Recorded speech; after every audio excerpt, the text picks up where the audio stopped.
back to The 12. This is a show about the Women's Super League, aka the highest division of women's football in England. We're here to discuss all things WSL, both on and off the field. Each week, we'll be breaking down games, showcasing stars, and highlighting important stories surrounding the game. My name is Deepti, and I'm here with my co hosts, Mark, Tombaum, and Treb. And this week, it's about winning power struggles. And I'm going to hand off the mic to Mark for the most part, but just to set the stage, the two big things that have happened recently for Chelsea. Sonia Bompastor, surprise, has extended with Chelsea through 2030. That's another 4 years from now. Plus, Bruh. then 3 days later, Paul Green, who was, I guess, their sporting director, was that his title, was fired. That was his title by the time he was let go. Yes. Yes. He had started off at Emma Hayes's assistant manager. He actually was an interim manager at one point when she had an emergency hysterectomy. And then basically sporting director. But for all intents and purposes, he was Emma Hayes's right hand man and a big part of everything that Chelsea built. All right. But yeah, so he was let go, and a bunch of players from Chelsea Oh immediately no! Deep T has like also been posted on let go social by media her about it, internet. and So I guess we'll pick up I from think here. I might be. Take it away, Mark. This is all about you anyway, this first part. Please let us know. I'm sure she'll join us at some point. Yeah. So, as Deepti was saying, after Chelsea announced that Sonia Bompastor extended her contract, Paul Green, who, like I was just saying, a big part of the architect of Chelsea, he was let go. And that was a huge surprise to a lot of people. A lot of people who follow the team, who cover the team, who were involved with the team, players, like just shock across the board. And so, of course, that kind of speaks to what DT was talking about in terms of power struggles. And so, now I will, in terms of the contract extension, it was reported that was agreed to before the two losses, and so like they just chose to announce it when they did. I still think that's curious. I think they could have waited like at least a couple more weeks, but also that announcement coupled with the Paul Green news, that kind of speaks to like power struggles. And so we get a report from the Athletic, courtesy of Megan Faringa, Sarah Jones, and Charlotte Harper. They had the whole squad on this one, dog. Bruh, they brought in everyone on that. Like, do you work for The Athletic and cover women's football? You better be on this shit. Yeah. It's like, oh, we need all hands on deck for this one. It's funny too, like this some Chelsea fans kind of being like, oh, look at all this media attention. We weren't getting that before, when like everybody who's written about this, like Tom Gary of the Guardian has also written a piece since we last recorded. Like, first of all of those people have written about Chelsea before. That's ridiculous to even suggest that. But secondly, I mean, teams are more interesting when they're going through crisis. It's just what it is. I mean, like Arsenal earlier this season got their hit piece from the Athletic when they had the little wobble, right? So, like, I think it's all fair. I think that there's obviously news here that is revealing of what's happening at Chelsea, which is like sort of a transition, maybe slash like a changing of structure slash like power struggles. And so, I think the assumption was that Bompastor and Paul Green kind of went head to head, right? Now in the Athletic, it does say that they had a good working relationship. But what the article really details is how the sporting directors from the men's side, or who have been mostly dealing with the men's team till this point, are now starting to creep over onto the women's side. One of the things they talked about was the basically Chelsea's recent transfer activity, right? And kind of comparing that with how Chelsea have done things historically, where it's basically like it seems like they have these moves lined up. You know what I mean? Like Chelsea just, it more or less has always felt like Chelsea pretty much get who they go after. without too much fuss, right? Like I would even like say the Naomi Gurma transfer, like I think like you saw like there was build up to it, there were links beforehand. Clearly they had been working on that for a while. Even even when Leon came in kind of late, made a push to sign her, it always felt like she was going to Chelsea, and that's ultimately what happened. But then you juxtapose that with last summer, where there's like no activity, no news for weeks at a time, and then all of a sudden there's links with Alyssa Thompson, and then next thing you know she's on a plane to London. Like even though they got that signing over the line, it the way it played out was just not very Chelsea like to me. And then this past January, I mean, I think that it was kind of a shit show, to be honest. I mean, like the idea that okay, you look at the center back room, right? We still don't know when Khadija Begin is going to come back. We still don't know when Natalie Bjorn is going to come back. We're basically playing a 19-year-old in Villa Berman and a very washed Millie Bright. Oh man, that match this weekend was rough. We'll get into it, but man, oh man. And like it, it's amazing to me that no defensive reinforcements were signed. Bompastor talked about, not getting all the signings that she wanted, but I find that strange. Like that's just not ever something you would hear coming out of Chelsea. And so what's being reported basically is that now the Chelsea's old transfer process that they always had in place, well, Paul Green basically handled things, right? Now that process has been muddled. Apparently, the guys who've been screwing things up for the men want to now screw things up for the women and kind of bring their process and their way of doing things over to the women. So now deals are harder to get over the line. People who have been working with Chelsea for years reportedly are like basically experiencing delays that they hadn't before. And so I know we kind of talked about on here like Chelsea over the summer, like they struck out on a number of targets, and like now all of that is starting to make sense as to why this was happening. Like obviously like we talked about the Lily Johannes thing a number of times where like it was reported and we all kind of knew that the Johannes camp wanted Chelsea to bid for Lily Johannes, wanted them to sign her.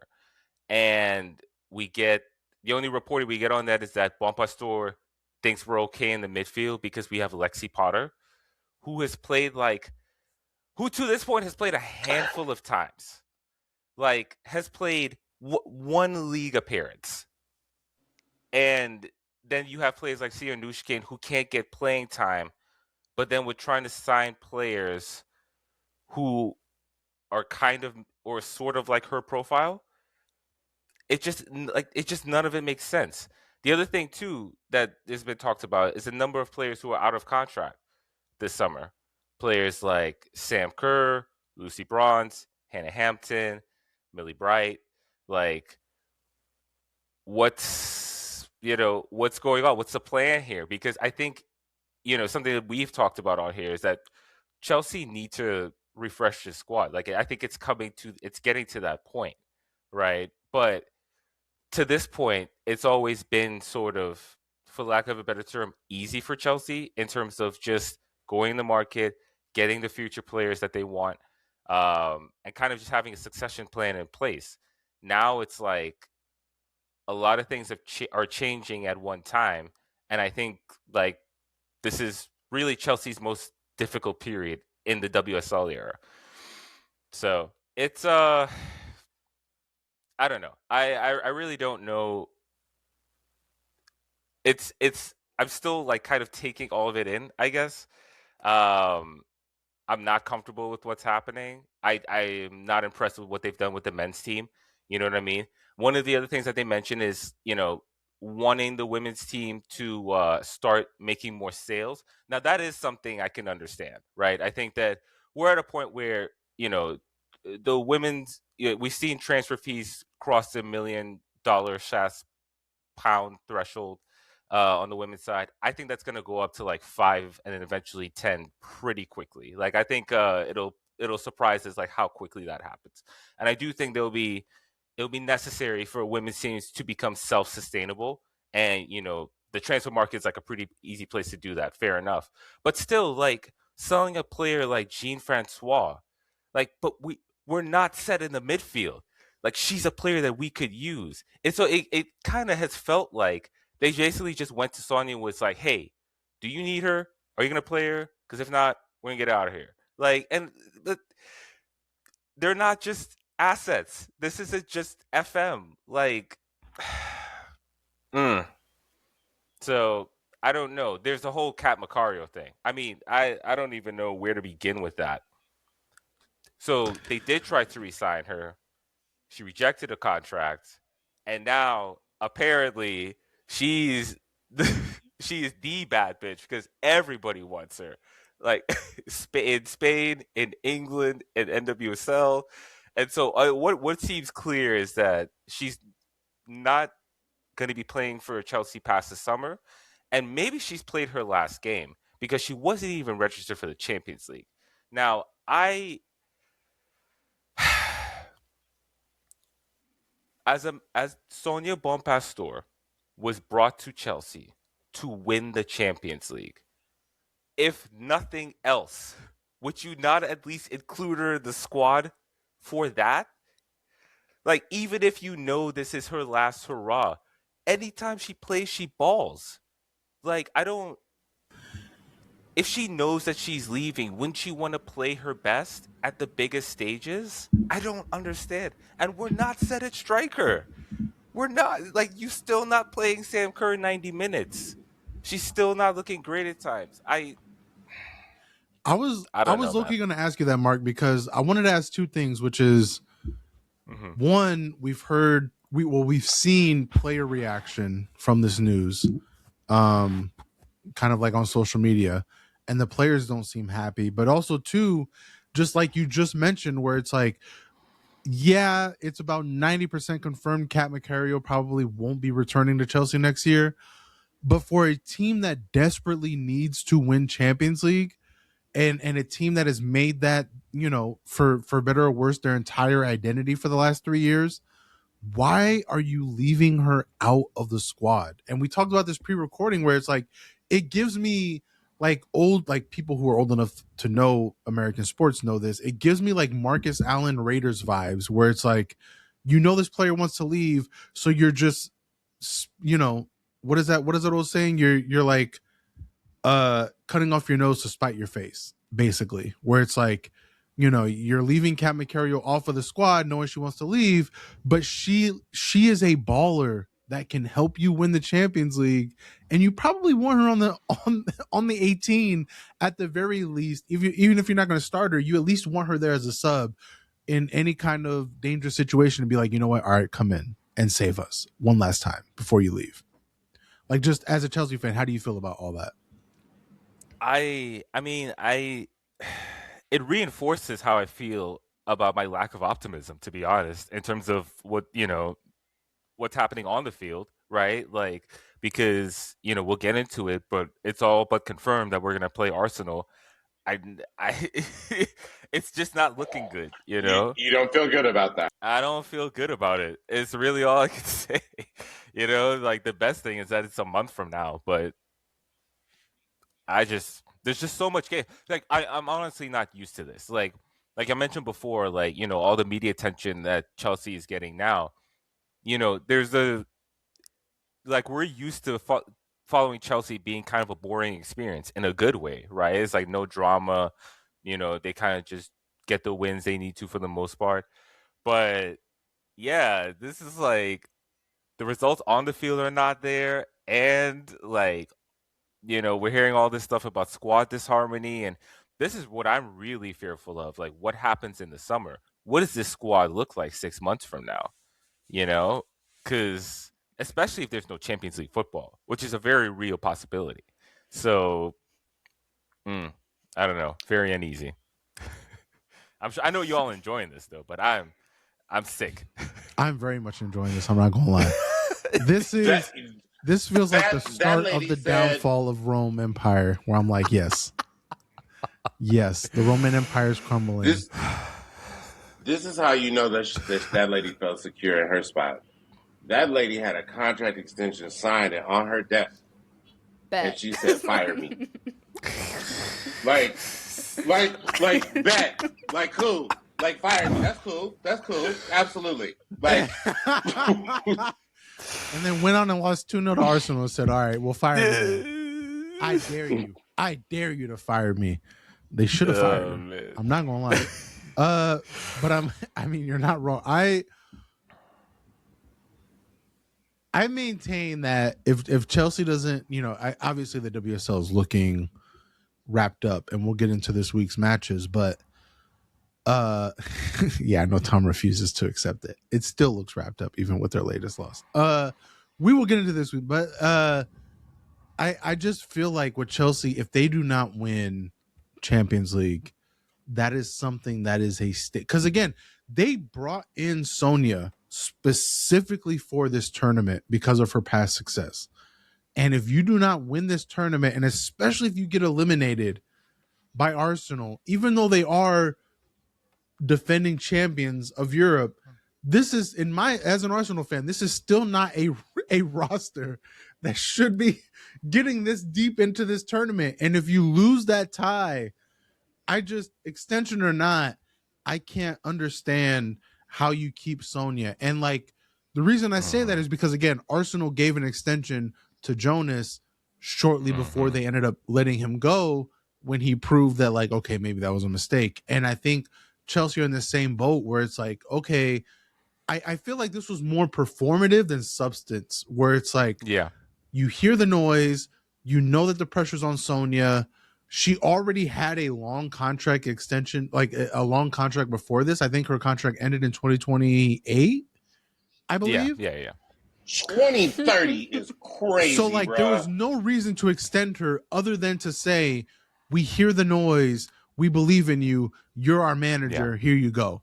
But it's like, if you don't win Champions League and you have to watch your rivals go on another deep run, how do you handle that? And God forbid Arsenal run it back and win a second Champions League in a row. If you're Chelsea, you have to be sitting there thinking, there's no way you're the manager for us. There's no way. Man, that's nightmare fuel. I'm not gonna lie. Like, the idea of Arsenal beating Chelsea on the way to a third Champions League would actually make me It ill. feels I might me. have to. I can't. I'm not gonna lie. With no Cat Macario in the squad, I feel a little bit better. Even though there's still like Lauren James, who loves scoring against us, and there's still Myra Ramirez, who I would assume is coming back at some point. That is a question mark. That's a question mark, bro. I'm not gonna say what I want to say, but like, we all know what Myra's been up to. But like,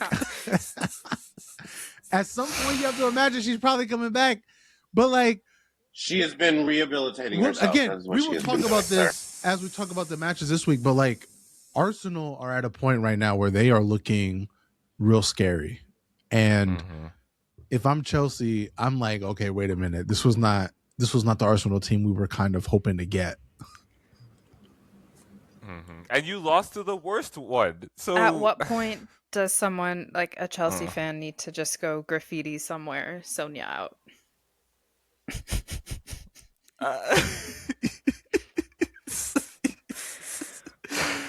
Oh God, Mark, maybe you need to fly over to London and do something. Man. I know. Get to headquarters, Sonia out, please. But be careful. I need to practice my. That might be the most dangerous thing you can do. Apparently, it is. It is viewed as like the worst thing ever. Apparently, Yeah. You'll get a Extreme LinkedIn. hostility. Hey man, shout out to the Arsenal fans that thought that it was a bad idea, because it absolutely worked, and you're Champions League defenders right now. So like, did it really was it really a bad idea to just take a can of white paint and be like, Jonas out, Sonia out? For the sake of your dynasty, that'll happen Sonia is out. someone's gonna write a LinkedIn rant about whoever does it.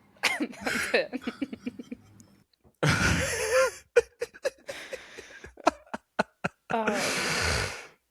Oh.